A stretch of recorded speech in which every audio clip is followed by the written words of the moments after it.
Hello friends, welcome back to the IIT PAL series of Biology. I, Rikisha Bhaumik, PGT Biology of Kendriya Vidyalaya Sector 2 RK Puram will be assisting you in learning the concept of evolutionary biology. In continuation of the previous session of evolution part 1, where we dealt with the concept and theory of origin of life and life forms and evolution, in this session we will further deliberate upon some interesting concepts of evolutionary biology. What you will learn today through this lecture is about biological evolution and the theory of natural selection, which explains it. We will also look for the evidences in favor of evolution. So, let us begin first by recapitulating the concept of biological evolution. You must remember that change is the only constant in this world. Nothing is static, nothing is stationary, everything is changing, the earth is changing and so is the life forms on it. Biological evolution refers to the change with modification. It refers to descent with modification. That means that all the living organisms are continuously changing and showing constant modification. I repeat, biological evolution refers to descent with modification or continuity of life with constant modification.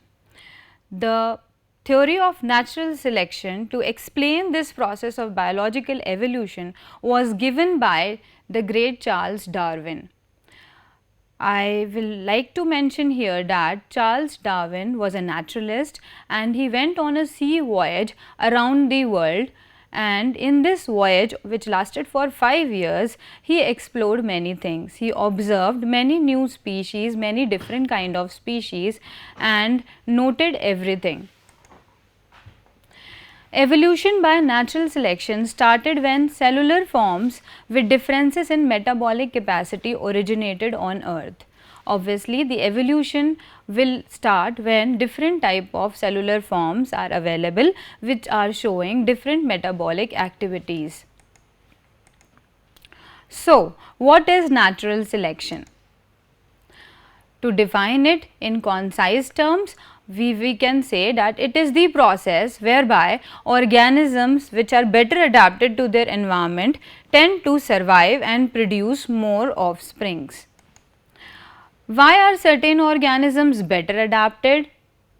Because of the variations which are inheritable and provide survival advantage to these species. Now the question arises, how does these variations occur? Yes, you must have read that variations arises because of the process of sexual reproduction. The sexual reproduction is the process which leads to genetic recombination and it produces variation. And there are many other factors which may lead to variation. For example, prolonged exposure to ionizing radiations may cause certain kind of mutation leading to variations.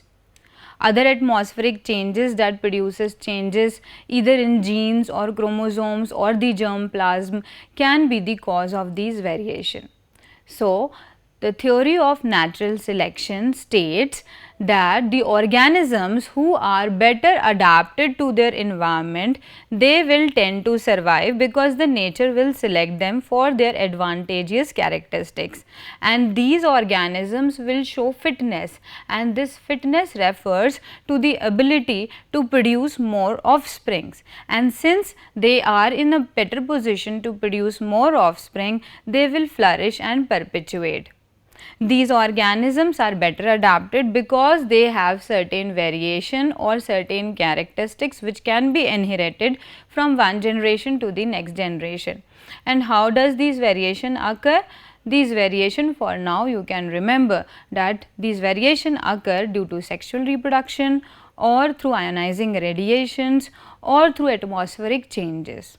So, after giving a brief idea about the natural selection, what is natural selection, we can now better understand the postulates which were given by Charles Darwin in his theory of natural selection. So, under this theory of natural selection, there are 4 important things to be remembered. What are those 4 things? Number 1, individuals in a population have variations which can be passed to the next generation. That means that each population of individuals have variations in them. They have inbuilt variations in them, and these variations should be inheritable, which can be passed to the next generation. Then there is struggle for existence. The second main postulate is that since all the organisms have the capacity to reproduce at their maximum level, but they are further controlled by the forces of environment, that shows that there is some sort of struggle for existence operating among the organisms. We know that the natural resources, food, shelter, land, they are in limited quantity, and if the population keeps on increasing, there will arise a competition between them. This was the second postulate given by Charles Darwin. Thirdly, survival of the fittest. Now, we can relate point 1 and 2 by saying that some variations are helpful for the organisms and it will provide survival advantage to them, so that they are in a better position to adapt with the environment or with the nature, and the nature hence selects them. So, these organisms who are better adapted to the environment, or in terms of reproductive fitness, they are fit to reproduce and perpetuate their offsprings, will be flourishing. And then the fourth postulate is reproductive fitness, which we have already discussed. Now, we have to remember that more young ones are produced than can survive, and it is true for all the organism. For example, you must have observed the eggs of mosquitoes in stagnant water. You may have seen that these eggs are in large numbers, 100 or thousands, but all of them will not grow to become a mosquito, because there are other forces operating in the nature which may eat them or which may destroy them. So, each organism has this tendency to produce more young ones than that can survive. But fitness is the end result of the ability to adapt and get selected by nature. So, the organism having variations, those variations which are inherited and advantageous to them, will be selected by nature, and they will be in a better position to adapt to their condition, and they will reproduce and increase their progeny. So, this is the crux of the theory of natural selection. The key words or the value points to be remembered here are: number 1, variations are present in each population, these are inherited. Variations can be of different type, but those variations which are beneficial and provide survival advantage to the organism will help in coping it with the changing environment with respect to the other individuals of the same population. And this fitness which will be acquired as a result of its ability to adapt will determine the further course of action in the process of evolution. So, the theory of natural selection is one of the most defining theories of biology, and it has been convincingly accepted by all the scientists all around the world. So, after discussing the theory of natural selection, after understanding what is the mechanism operating which is leading to evolution of life forms, let me explain you the process of natural selection through a diagram. For example, if we see biological evolution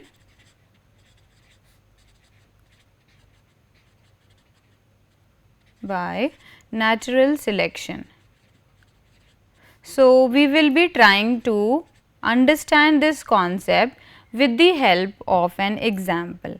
Suppose there is a culture of certain bacteria.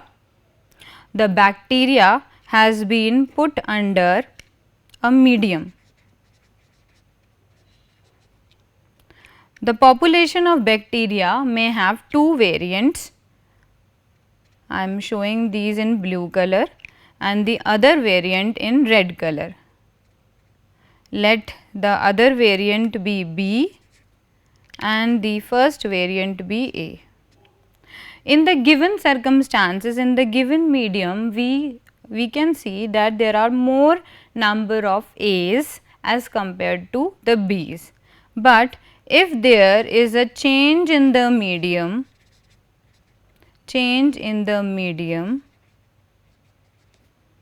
there is a change in the medium, it may happen that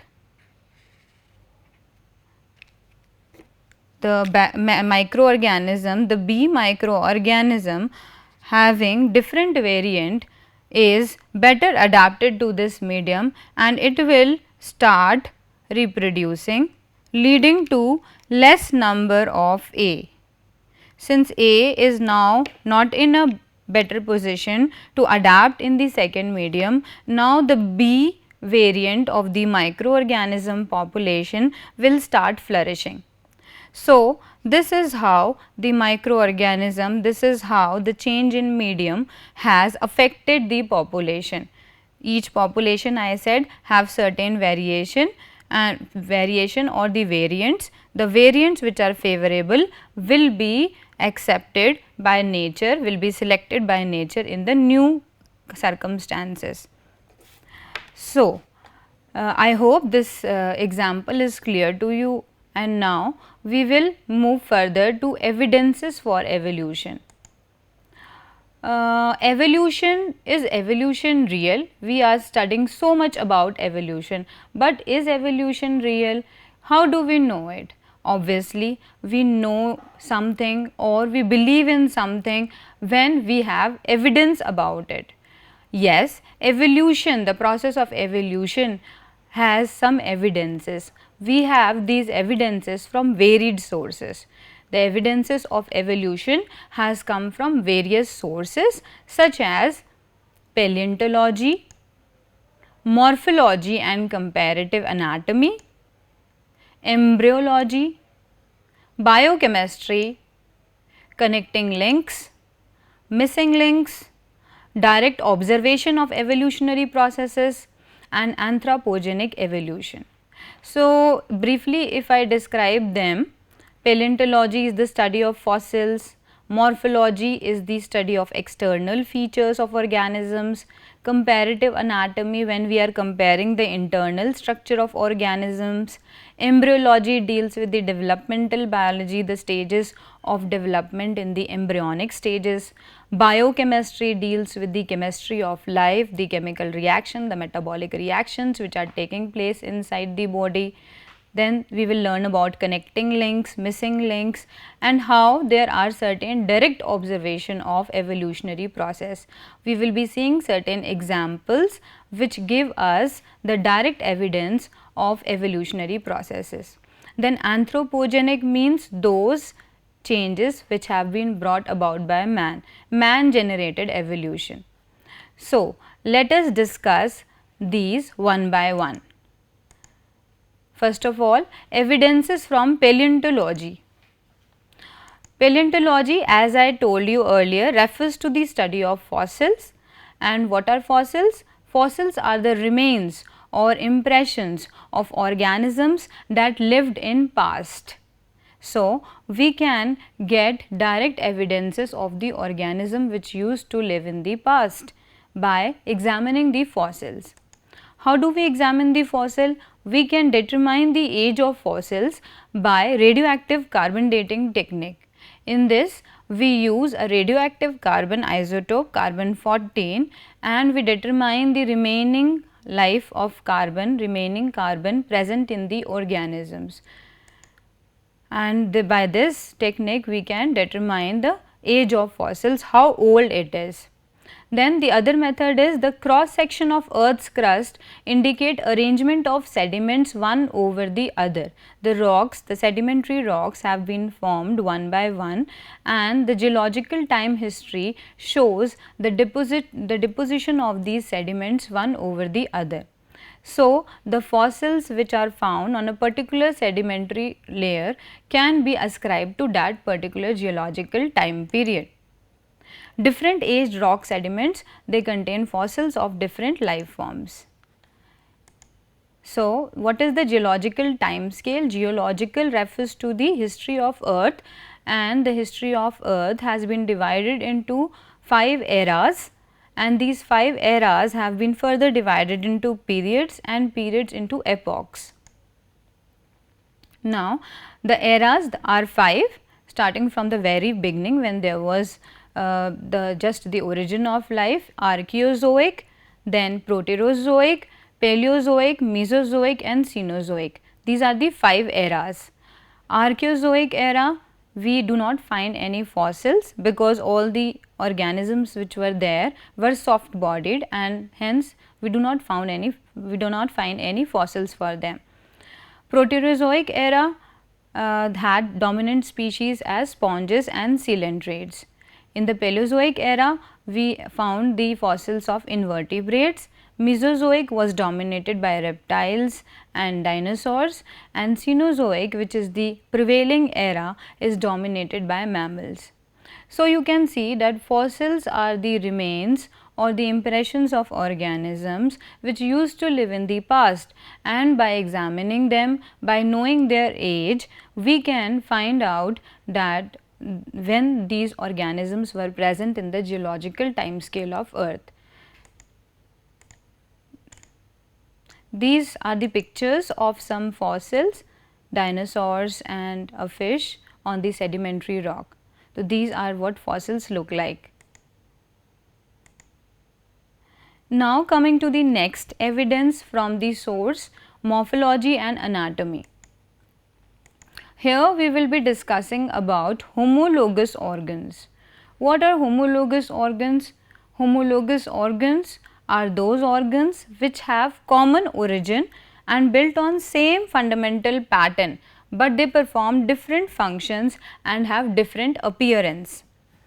For example, you can see this figure where the forelimb of man, cheetah, whale and bat has been shown. You can see that the origin and the basic fundamental pattern in all of them remains the same, but the forelimb has been modified to perform different function according to their habit. Man performs the function of grasping with the help of his hand, cheetah uses his forelimb to run, and whale for swimming, bat for flying, but the structure remains the same. The long bone is the humerus, radius, ulna, carpals, metacarpals, all are present in them. Similarly, another example is the structure of brain, which is similar from fishes to mammals. The vertebratas, they show similarity in many organs. The brain, the heart and many other organs, they show similarity.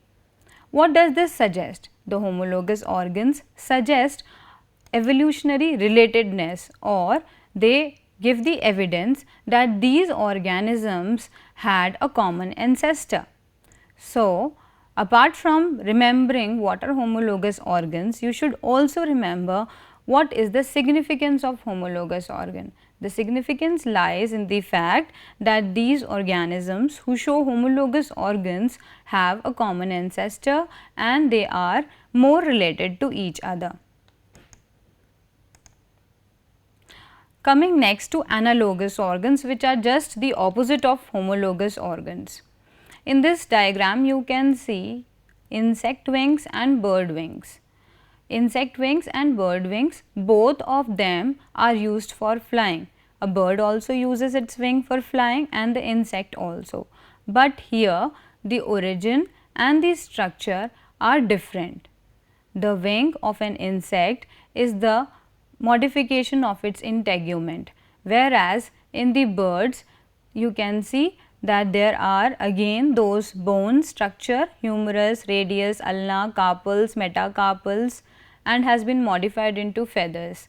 So, we see that the origin and pattern of arrangement is different in these organs, but they are performing similar function because of their common habitat. Similarly, you can see here the pectoral fin and the flipper. Flipper is again the modification of the forelimb in the dolphins. The dolphin is a mammal and shark is a fish, but because they are unified by a common habitat, they are showing similar function, although they have a different origin and different pattern of arrangement. So, we can define analogous organs as the organs having similar functions and appearance, but totally different in their basic structure and developmental origin. So, what does this suggest? Obviously, you are right in thinking that the analogous organs suggest that the organisms are distantly related in the terms of evolution and they do not bear a common ancestor. For example, one more example has been mentioned here, stem tendril of Passiflora and leaf tendril of P. You can think that the tendril has come from stem, the origin has been mentioned here, stem tendril, Passiflora has tendril which has emerged from the stem and P has a tendril which has modified from the leaf. The origin are different, but the function is same. In both of the plant, the tendrils are helping in climbing. Similarly, potato and sweet potato both are found under the ground, but one is stem and the other is a root. Potato is a stem and sweet potato is a root, and they both have been modified for the purpose of storing the food. So, analogous organs show superficial similarity between completely unrelated organisms. So, through the help of homologous organs and analogous organs, we can decide evolutionary relatedness of the organism. Those organisms which are showing homologous organs are more related to each other as compared to those who are showing analogous organs. Now, the next topic is divergent evolution. Divergent evolution is also known as adaptive radiation. In the previous session, I told you that I will be discussing about Charles Darwin and what did he observe when he went to his sea voyage. Yes, adaptive radiation is a phenomena which he observed and he gave the term adaptive radiation. Charles Darwin went on a sea voyage in a ship called HMS Beagle and he explored many different islands. One of the islands was the Galapagos Island, which made him very curious because this island was geographically isolated from other regions and it was like a living laboratory of different forms of evolution. He observed many different types of creatures here. For example, he saw very large tortoises and he saw finches. Finches are specific type of birds, but these birds had evolved on the same place and acquired different kind of beaks. So, through these observations, he came to the conclusion that evolution is a gradual process and the process which is responsible for evolution is natural selection. So, let us now come back to the adaptive radiation and try to define what is it. The process of evolution of different species in a given geographical area starting from a point and literally radiating to other areas of geography. That means adaptive radiation is a process in which the different species are evolving from a particular area and then they are radiating to other areas of geography. They are radiating or they are moving to other areas of the geography. So, what is the significance of adaptive radiation? Because they are originating from the same point, this establishes that they have a common ancestor, and if they were having a common ancestor, they will have some common origins also. So, they show homologous structure. Adaptive radiation, divergent evolution, they are showing homologous structure. All these terms are connected to each other.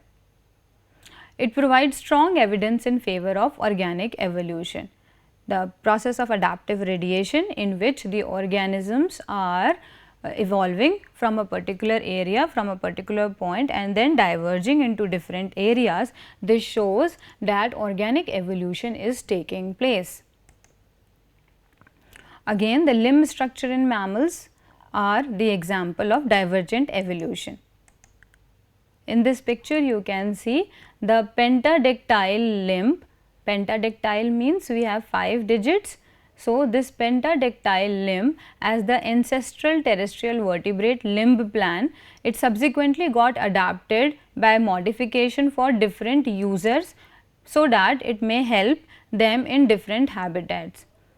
The basic plan has been shown, the hind limb, the femur, the longest bone, then tibia, fibula, lower leg. There are tarsals which are the ankle bones, metatarsals and phalanges. In monkey, these are the different mammals and all of them possess this pattern of arrangement of the hind limbs, but all of them have been modified according to their respective habitats. For example, in monkey, this type of arrangement is present, but it is modified for grasping. In pig for walking, in horse for running, in mole for digging, and in moles we can see a reduced kind of displaced carpal is there, and it has been further reduced and modified. Then anteater shows tearing kind of habit, then dolphin shows swimming. Dolphin is a mammal and it lives in water and it need to swim there. So, the hind limbs have been modified. Similarly, in bats it has been modified for flying. So, this is showing you the concept of adaptive radiation, how the common structures, how an organism from a single point it started evolving and then they diversified into different habits.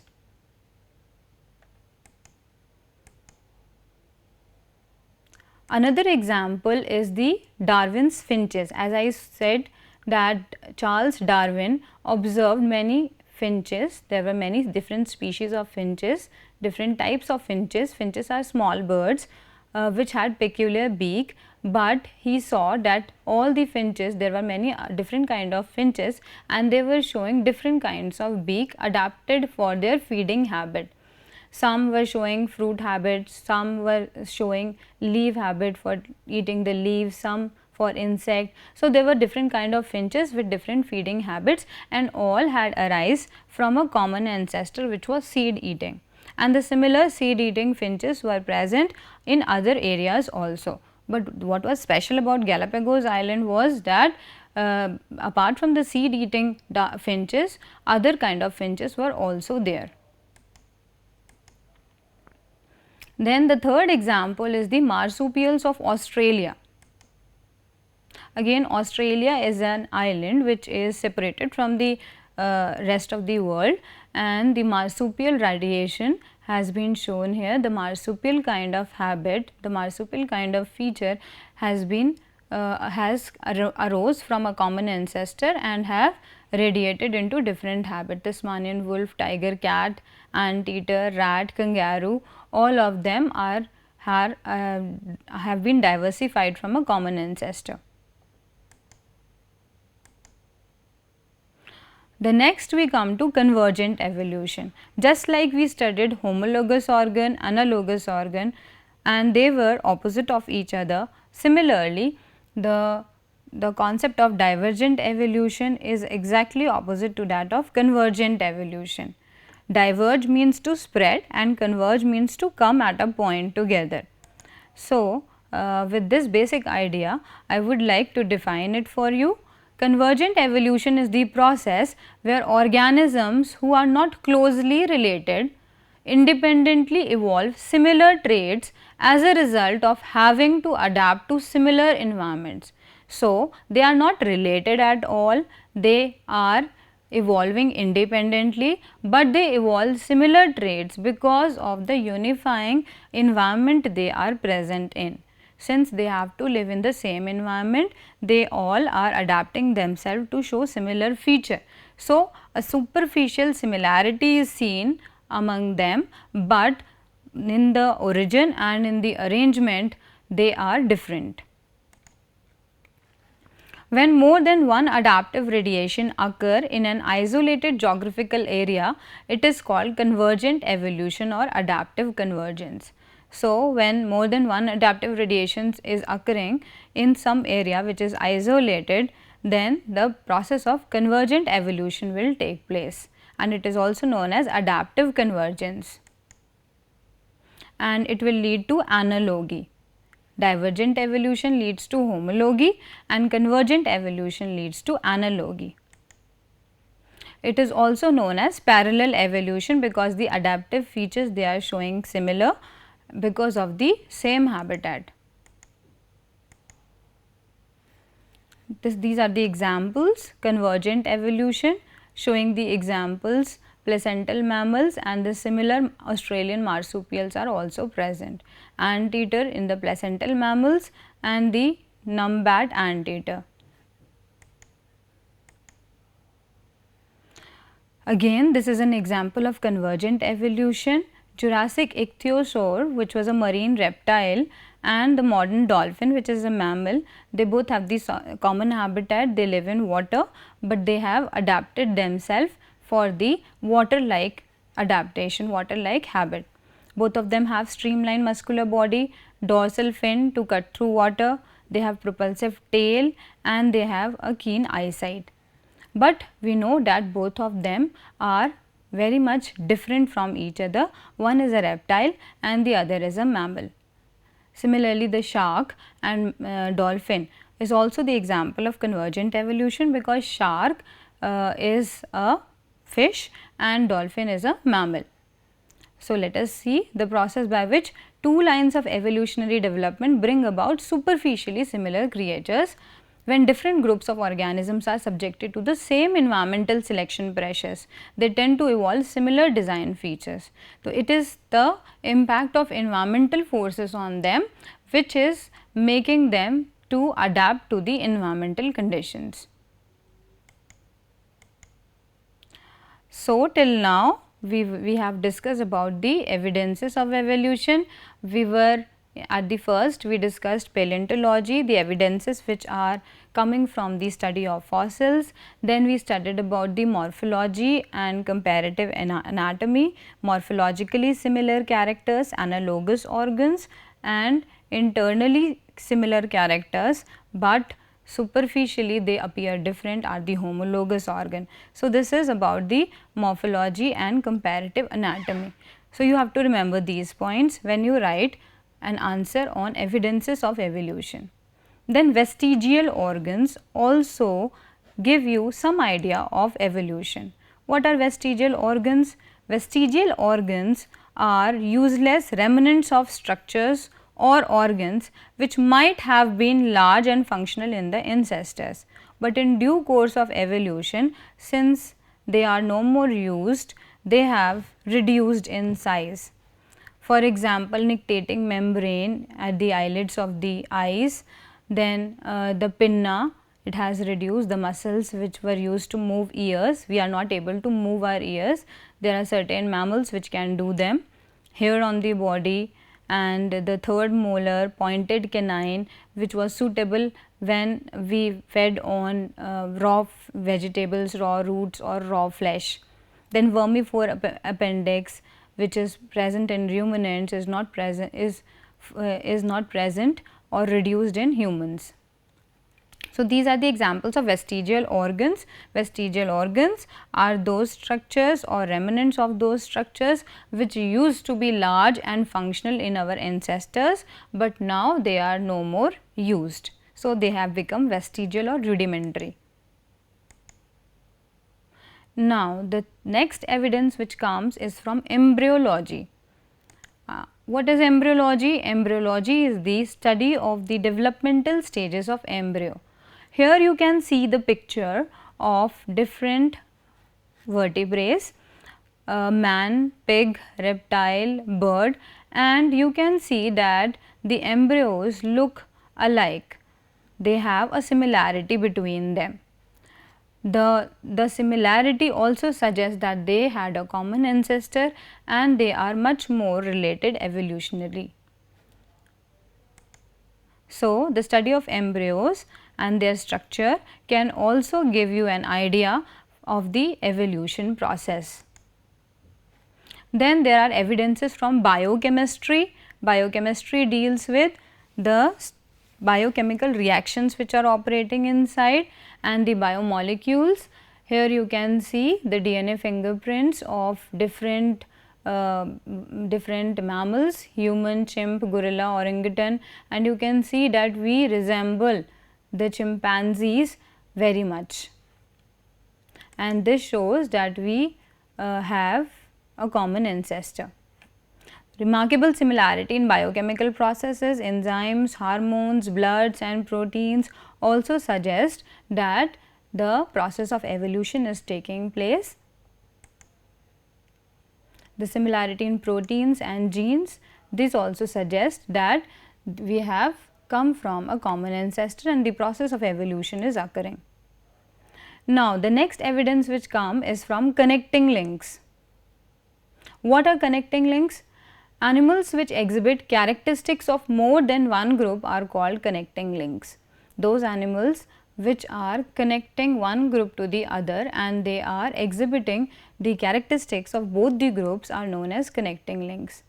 Example, viruses, as you all know that virus is a connecting link between living and non-living. When it is outside the body, it remains as a crystal and it needs a host for showing lifelike characteristics. Euglena, which is a connecting link between plants and animals. Balanoglossus is a connecting link between non-chordates and chordates. Balanoglossus comes under hemichordate and it is like a connecting link between the chordates and non-chordates. So, there are certain organisms which act as connecting link between two groups, and again this gives you an idea, this gives you an evidence of evolution process taking place in nature. Here you can see peripatus, it is a connecting link between Annelida and Arthropoda. So, it shows both the characteristic, it shows the segmentation like Annelida and it is also showing appendixes as present in Arthropoda. Then missing links. What are missing links? Just like connecting links, these are also showing characteristic of two different groups of living animals, but these are in transitional fossil forms and we do not have any living organism acting as a link between two groups. You can see here the fossil Seymoria, which is called a missing link between amphibian and reptile. And this is Archaeopteryx, the missing link between reptiles and birds, and which is thought to show both the characteristics of reptile and bird. It had wings to fly and it had a terrestrial habitat also, just like reptiles. Now, the next evidence which comes is from direct observation. Certain evolutionary processes are ongoing and we can directly observe them. For example, the artificial breeding program or the hybridization which the human is doing for a long time for his own benefit. Man has bred selected plants and animals for agriculture and horticulture. Domestication of wild varieties has also been done, and this intensive breeding program has created breeds that differ from other breeds, but still are of the same group or species. The breeds are different forms of the same species. So, many kind of different animals have been created by this process. So, the question which arises is, if man in 100 of years could create new breeds, could not nature have done the same over millions of years? Yes, nature is a more stronger force and over millions of years this process is undergoing. So, if within 100 of years we can directly observe the result of artificial breeding program and the creation of different breeds, then obviously it is true that in nature also the process of evolution is taking place. Evolutionary change in beak shape of Darwin's finches have been observed. Again, I would like to reiterate here that the Darwin's finches, which we learned about, Charles Darwin, he observed certain small birds which were known as finches and having different beaks. The evolutionary change in them has also been observed by many scientists within a period of like 2 years. This is the picture showing you different type of breeds. Artificial breeding in dogs has been done and different breeds have been obtained. Now coming to the next example of direct observation, which is a very good example, it is known as industrial melanism. So, what is industrial melanism? Industrial refers to industrial revolution which came in England about 1900, and melanism means pigmentation, increasing of pigmentation. Now, how both of them are related? Let us see. The industrial melanism refers to the presence of moths. These moths which are called Biston Betularia were of two types. One was the darker and the other one was lighter. Before industrialization in England, the white moths were abundant, but the dark ones were lesser in number. The phenomena which was observed was that immediately after industrial revolution, the number of dark colored moths increased and the number of white colored moths decreased. Can you suggest the reason why? Yes, you are good in thinking that the process of evolution occur by natural selection.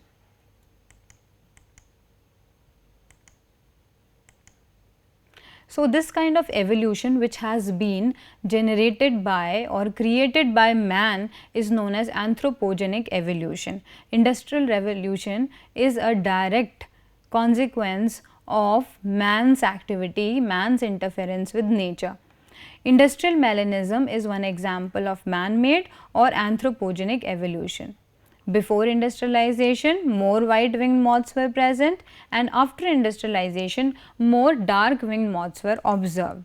What had happened? Before industrialization, actually the tree trunks were light and there was a thick growth of lichens over there. Lichens are white in color, and you must be knowing that lichens are very good pollution indicators. They will not grow in an area which is highly polluted.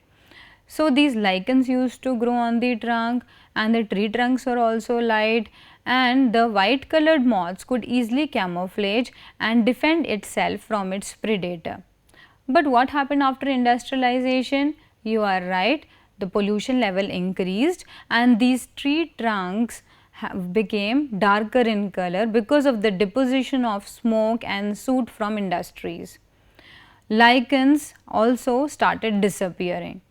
This kind of changes in the environment led the dark colored moths to survive. The dark colored moths could now easily camouflage on these trunks, but the white colored moths could easily be spotted by their predators, and thus the number of dark colored moths increased as compared to the white colored moths. And this process of melanization or this process, this directional evolution in favor of dark winged moths is known as industrial melanism. Then other examples can also be thought of which are direct result of anthropogenic evolution.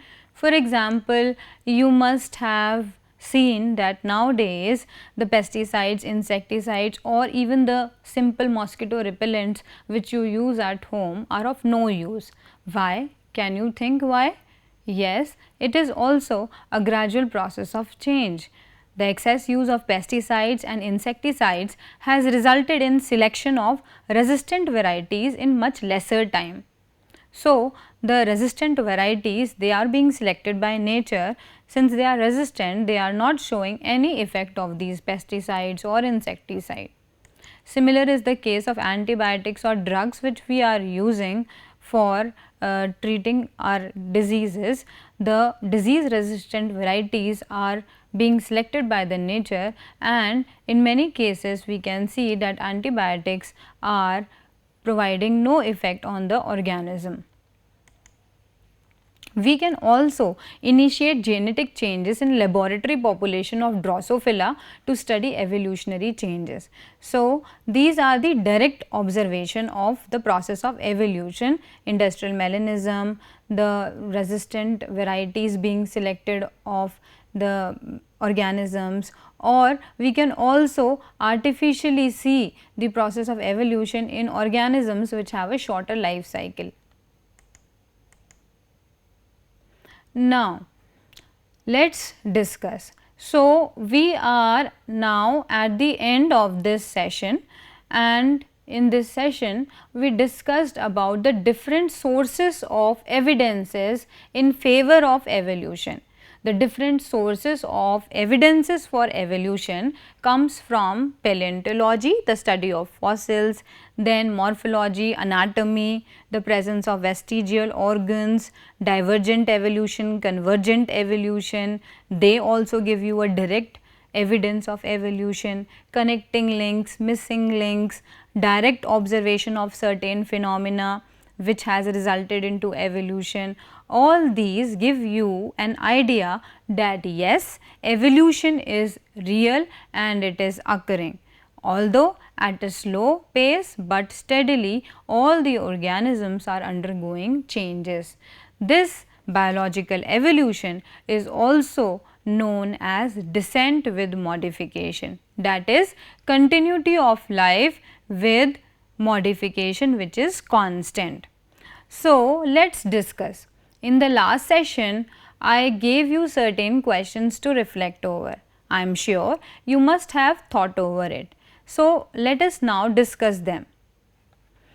Is it possible to have chemical evolution of life in the present conditions of earth? I gave you a brief idea about how life originated, what were the primitive conditions on earth. So, is it possible to have chemical evolution? The answer is no. It is not possible to have chemical evolution of new living forms today because the environmental conditions prevalent then and now has undergone a sea change. The environment is not at all similar to what it was present then. The primitive earth had conditions suitable to initiate such a kind of chemical evolution of life, as is evident from the Miller and Urey's experiment. Miller and Urey's experiment, to remind you again, they did an experiment to show that under a laboratory scale molecules, biomolecules could be formed if the primitive earth like conditions are created. So, the answer is no, chemical evolution of life cannot take place in the present conditions of earth. Then the next question which I gave you was, do you agree that the rate of appearance of new forms is linked to the life cycle or lifespan of an organism, and how? The answer is yes. How? We know that new forms arise out of the reproductive fitness gained from inherited advantageous variation. I am again saying that the new forms which are arising, they are arising out of the reproductive fitness. And how they are gaining this reproductive fitness? Because they have certain inherited variations, inherited traits which are providing them with a survival advantage. This is the postulate of natural selection. And in due course of time, the variant population outgrows the other, forming a new species altogether over a period of time, and this is known as speciation. For example, the example I gave you about the population of a microorganism of a bacteria having two variants A and B, the B, both of them A and B were growing in a medium, but when the medium was changed, B, the variant of the same population, could better adapt to the new medium, and over a period of time we will see that a new species can form out of that population, and this process of formation of a new species from the existing population is known as speciation. So, organisms having shorter lifespan will show new forms within day, as in bacteria. We know that bacteria, they multiplies very rapidly, and for the same thing to happen in fishes or fowls would take millions of years, as their lifespans are in years.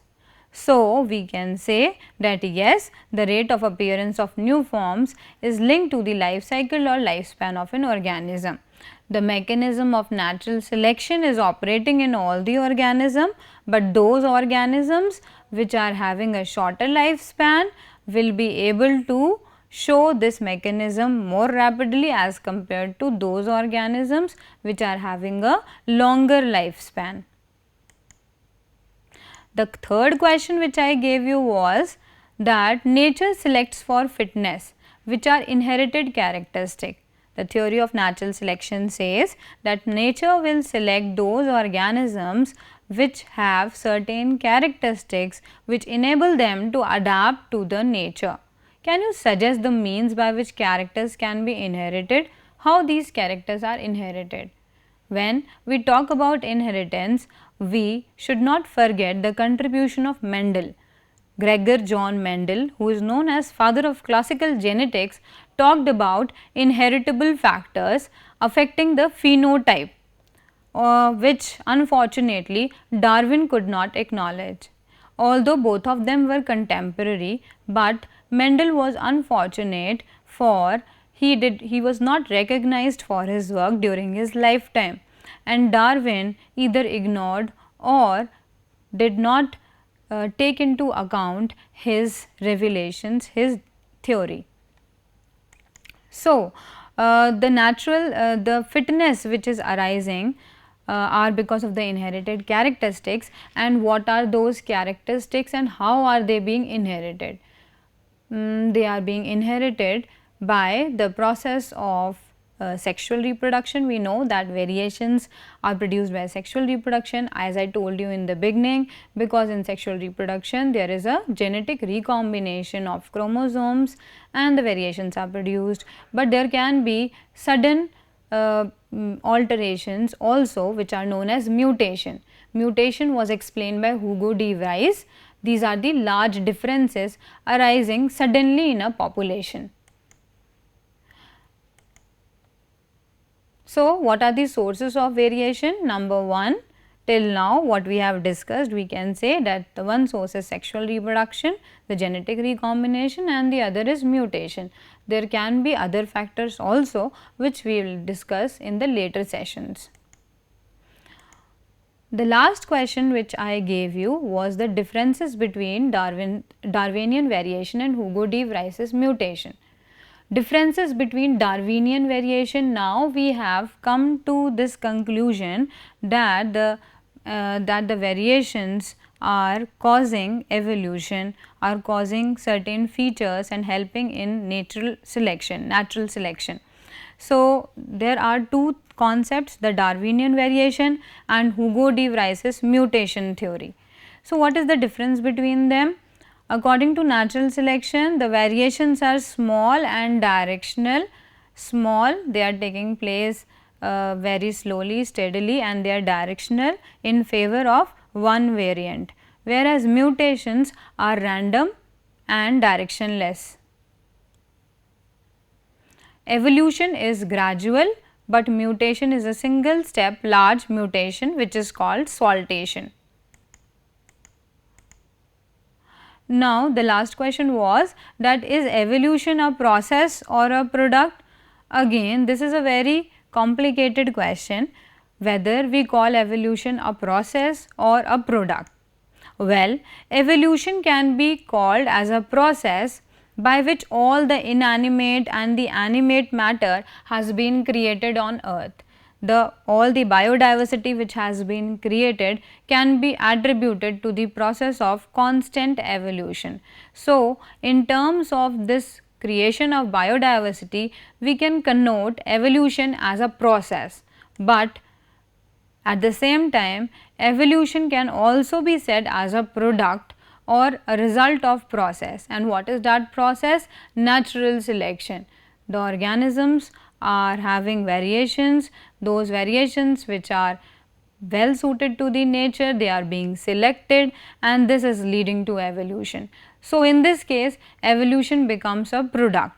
So, when we describe how different life forms came into existence, we are actually saying that evolution is a product. So, by this we can conclude that evolution is a process as well as a product.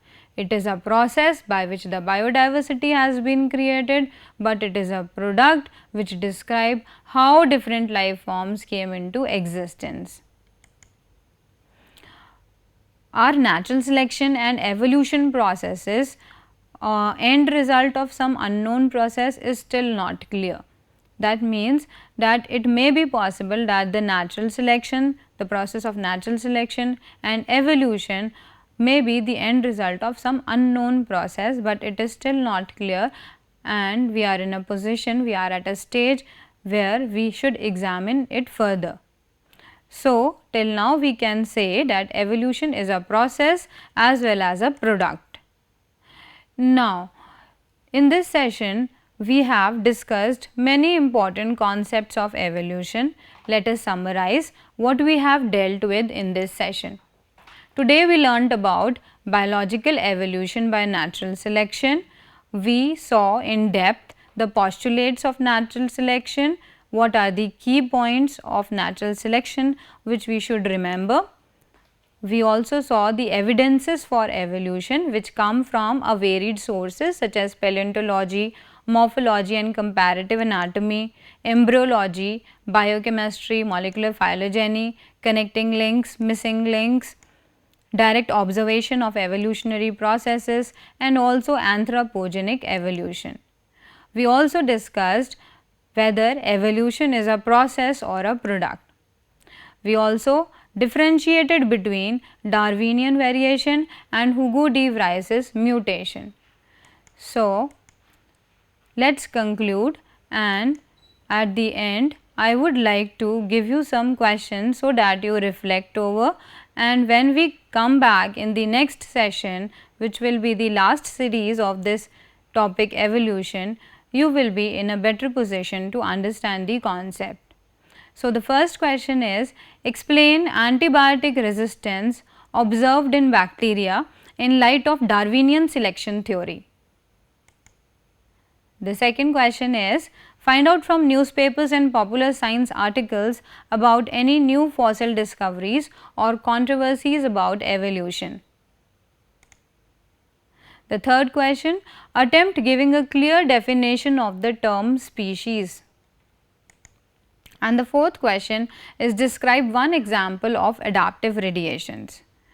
All these questions have been taken from your NCERT exercise of the chapter evolution, and these questions have been given, the selected questions which have been given for you to reflect is on the basis of the content which has been dealt today. So, with this I would like to conclude. Thank you.